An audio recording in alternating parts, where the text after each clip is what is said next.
Hi, I'm Wayne Tuttle, and welcome to Chasing Legends.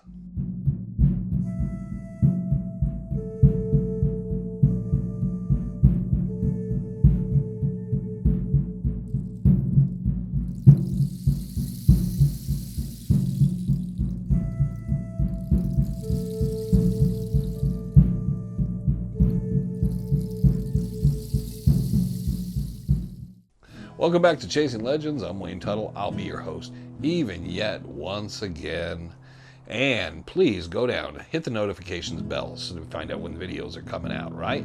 Go down, hit the subscribe button, leave a comment if you want to leave a comment. Go to the About section. Legend of the Superstition Mountain, Dutch Hunter Rendezvous shirts, long sleeve, short sleeve, black and gray, always in popular demand.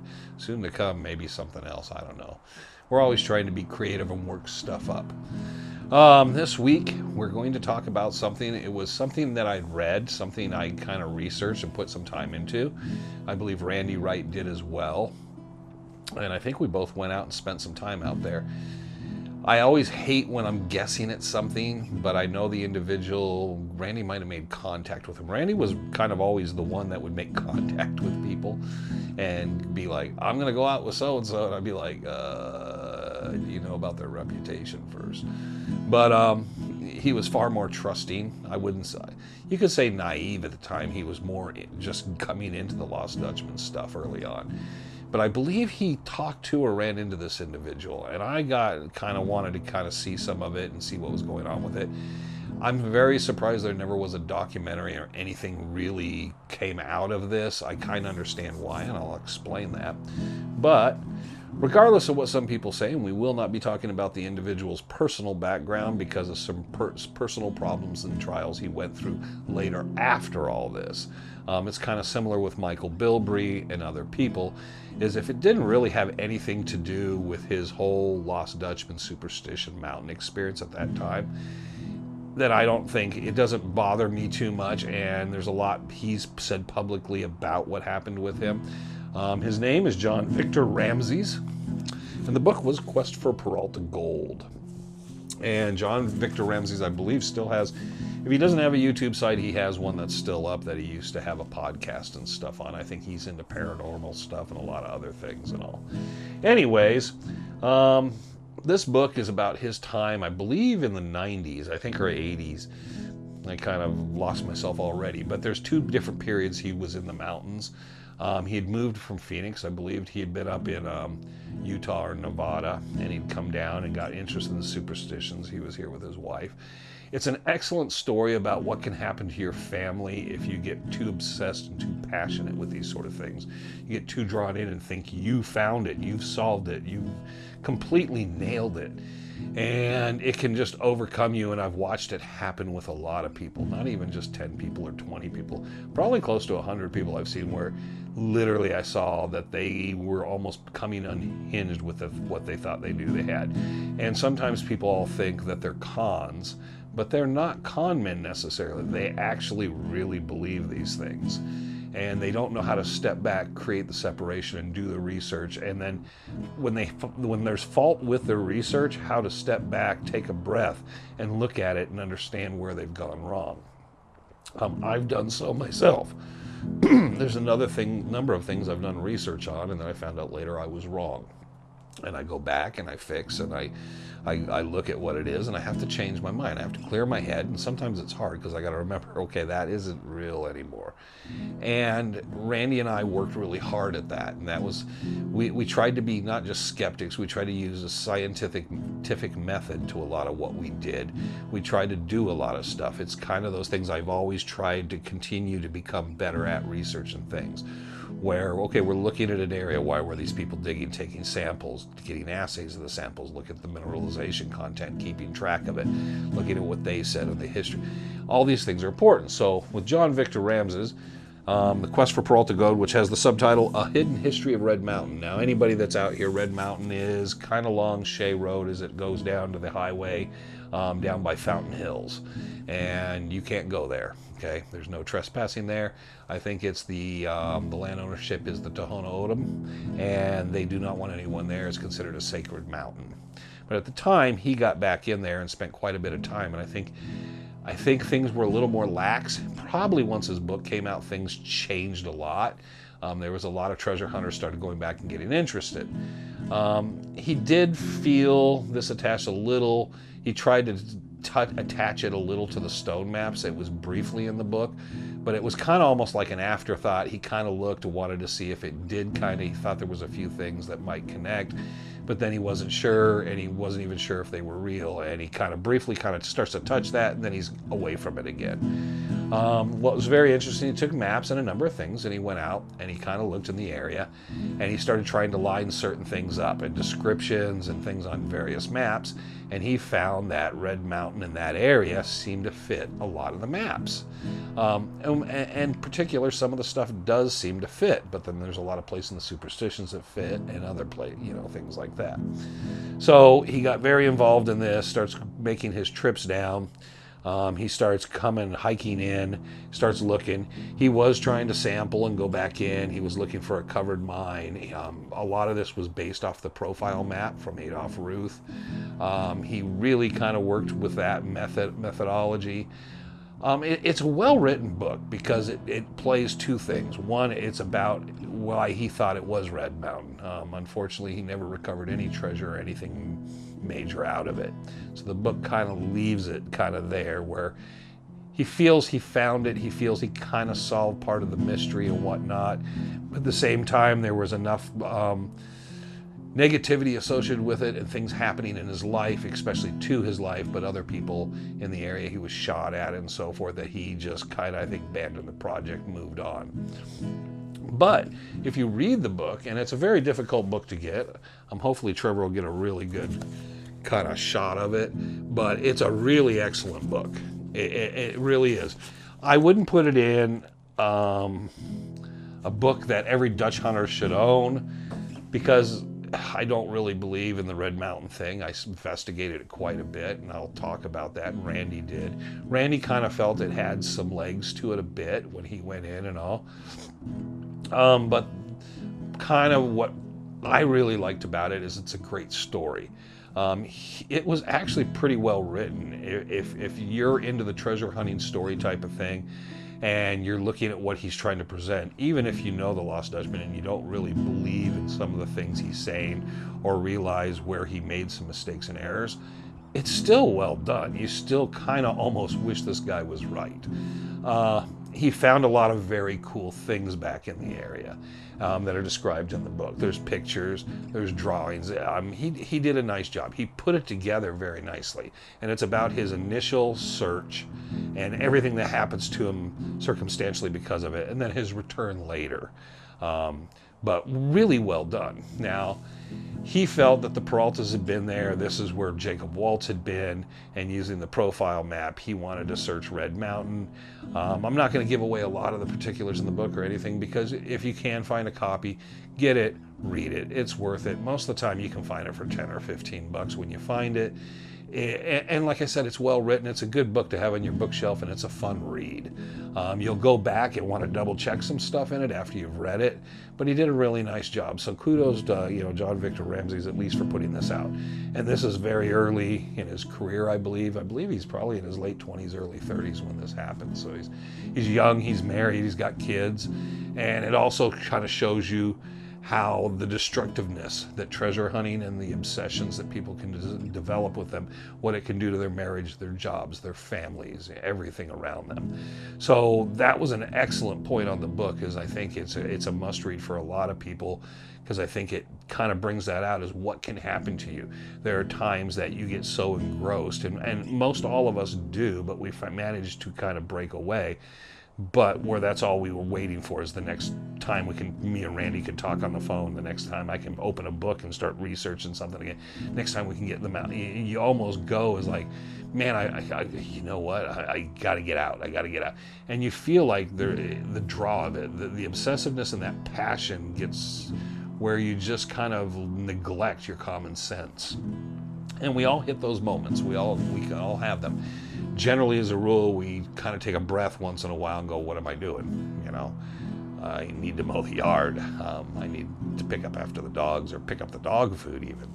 So, but it's a great tale on that. Now, when I went out in the Red Mountain and kind of checked out the whole Red Mountain thing, there's a loose dog out in front of my house because my dogs are barking, and I look up and that's what it is. How they know? Oh, the front door must be open. So we're going to have a little dog barking here as this little dog runs down the street. So anyhow, so I'm looking at the whole Red Mountain thing. Randy, I believe, went out there, checked out some of it. He kind of read the book. The only place I ever saw the book for sale was at the Bluebird. Louis had it on a bookshelf, and I picked up a copy there, but I lost it. I don't know what happened to it, if Randy borrowed it or someone else borrowed it, and whatever happened, I couldn't find it, so I got a new copy and just reread it again. And the funny thing is, all these years later, which it's been probably 10 or 12 years, or maybe longer, because it was probably early 2000s I read this book, but I was fascinated again, because there was stuff I had forgotten, but there was stuff I was very familiar with, and I thought, okay, it's well written enough that I can go back and read it, and I'm still entertained by it and drawn in by it. Now, I remember the trips I made, because I never made a trip with Randy. He went in and he went to a certain point in the book in a certain area, and I went to do it. So, hey, boys.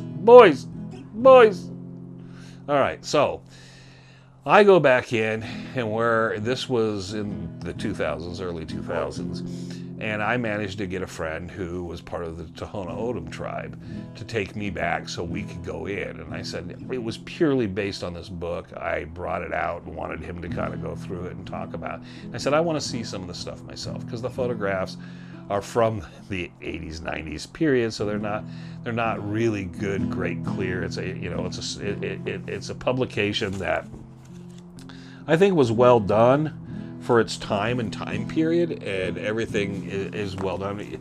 But today, with digital cameras and stuff, you would have had much better pictures, so I wanted to see the stuff up, get some pictures of the areas kind of comparatively, and I always love putting myself in someone else's shoes in that spot and looking around and what they thought. And sometimes you even take the book and you read the book and the passages just sit there. I've done that a lot. So we went out, we explored a number of things that are in the book that I won't describe, because I really if you can, pick up a copy of the book. And I wasn't sold on the Peralta thing, but I realized someone had done some mining in the area. I was also told about a lot of traditional things, and there's a lot of ceremonial stuff. They had a problem with a lot of younger people in the tribe that would go out and love to party, and teenagers would go out and party in the area, and they had to kind of run them out. This was an older gentleman than me. He was probably about 20 years older than me, and we had a really nice day. It was really kind of a nice talk. I wasn't trying to find any inner secrets or anything. I just wanted to kind of know, obviously there's something ceremonial, there's some certain aspects about the mountain that are very private, but I also wanted to spend some time in the mountains with him, kind of absorbing it and see what he thought as well of some of this. He felt there had been some mining. It wouldn't have surprised him. He said there had been people out prospecting in the area he'd run into before. He didn't know of anybody that ever found anything really significant out there. He was familiar enough with prospecting and panning and so forth. So he wasn't too sure. He thought, archaeologically, for a lot of people, there's a lot of petroglyphs and a lot of carvings in stone out there that go back for quite some time, because obviously it's on the outskirts of Phoenix. And a lot of people over various different time periods have graffitied out there in various forms. But it's very interesting, because when you read it, you could almost get half convinced of the story, because he lays it out very, very well. But again, Red Mountain, very cool place. Someplace I always point out. If you go in there and you cross the fence lines, or you go off the road out of the areas that don't have the permits, you will be cited by the tribal police. If you trespass into the Red Mountain area, up on the mountain and so forth, get caught, you will be arrested by the tribal police. The area is off limits. Unfortunately, by that time I was able to go in. I was able to kind of walk around and see certain things and kind of see the relevancy to what was in the book. And I got photographs somewhere of it. And I wasn't still convinced. I wish today we could do the same thing. It'd be nice to kind of film and represent and show people kind of like how difficult it was, because he did go through some difficulties back in there. It wasn't just a cakewalk for all of it, but it was very interesting. And it's a beautiful section. The mountain is very beautiful.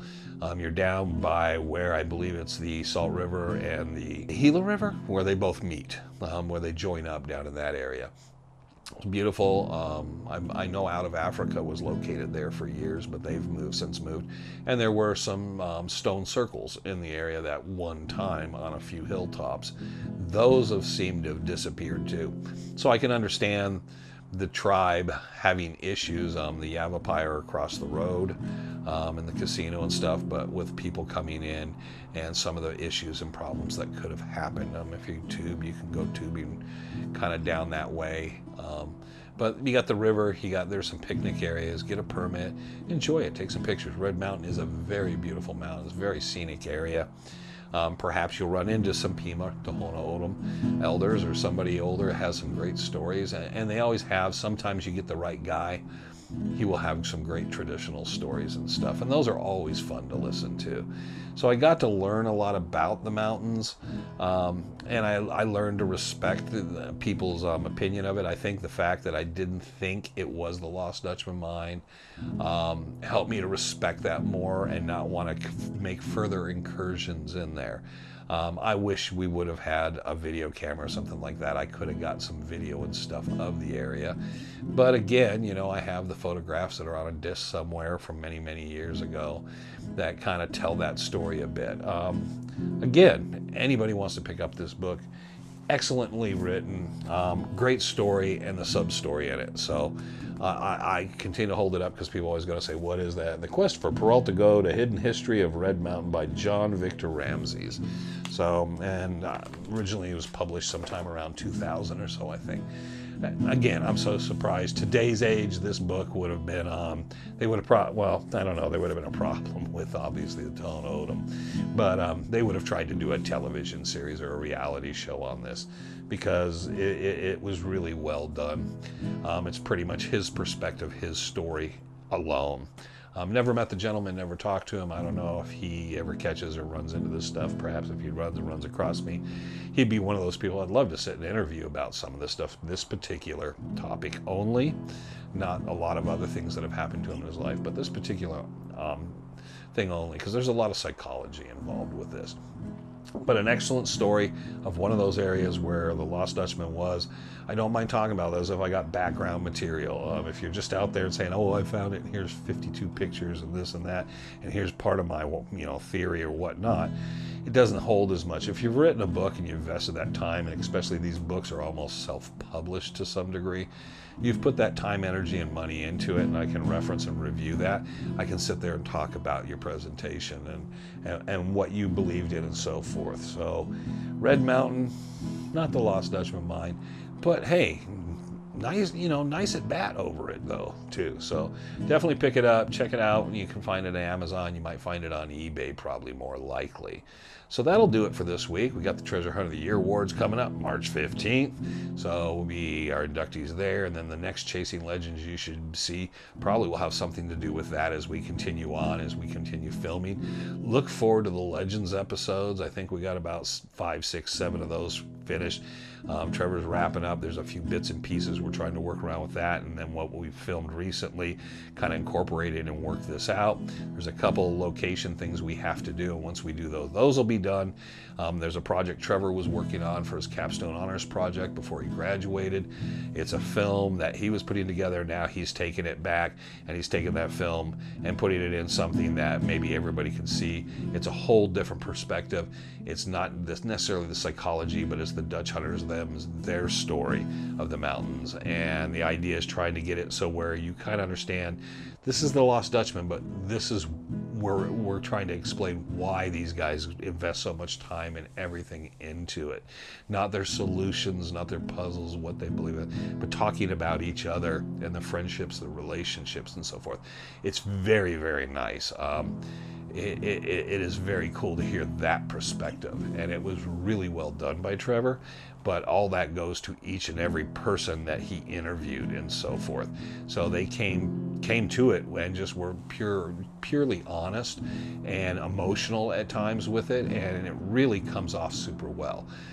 He's in that post-production area where he's just kind of almost done editing, putting in some still photography, some B-roll, some just things that he thinks needs for the flow and stuff, and then I think he delivers it next to me for music. I've already been composing for but I'll be looking at the finished result and then giving him recording and putting the music together to give back to him, and then he'll be done, and then we'll see with releases and how everybody feels about it with the Dutch hunters, of whether it's something we can kind of a little more mainstream at least present to everybody else, because I think everyone that was involved is going to step back and say, yeah, I want people to see that, because it gives you the story inside the story, which is kind of what we talked about today, is giving you that feel from the horse's mouth, so to speak. So that being said, I hope everybody's well. I'm Wayne Tuttle. You're not. This was Chasing Legends. Take care. We'll catch you next time.